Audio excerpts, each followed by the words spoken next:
I pretended to be asleep when the murderer came into my room. I was just a young boy when it happened. I was lying in bed, almost asleep, when I heard footsteps outside my room. I was curious, but also a little scared, so I just peeked through barely open eyes to see what was happening. My bedroom door swung open, and what I saw made my blood freeze. There was a man I didn't recognize, and he was carrying the bodies of my parents.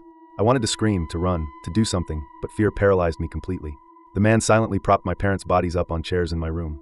Their lifeless eyes seemed to be staring right at me. Then he took something out of his pocket. It looked like a small knife, and used it to write something on my bedroom wall using my parents' blood. After he finished writing, he did something that terrified me even more. He hid under my bed. I was petrified with fear. I couldn't read what he had written on the wall because it was too dark, and I knew the murderer was just inches away from me, under my bed. Like any scared child would do, I pretended that I had slept through the whole thing and hadn't woken up. I lay completely still, barely breathing, listening to the soft sounds of the man's breathing from under my bed.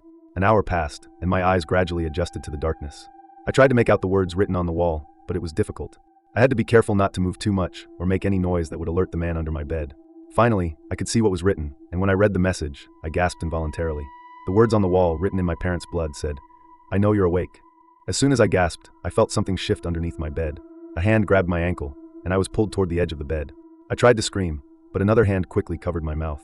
The last thing I remember is the man's face coming close to mine as he whispered, "Now we can play a new game." I must have passed out from fear because the next thing I knew, I was waking up in a strange room I had never seen before. It's been years since that night, and I've been locked in this room ever since. They feed me and give me basic necessities, but I'm never allowed to leave. Recently, they gave me access to the internet for good behavior, which is how I'm able to share my story now. I think they're grooming me to become like them. They've started bringing other children to the house, and they expect me to help welcome them. I've been resisting, but I don't know how long I can hold out. Yesterday, they told me if I don't cooperate with the next child, they'll take away my internet privileges forever. I think I hear them coming now. They're bringing someone new today. Please, if anyone can trace this message,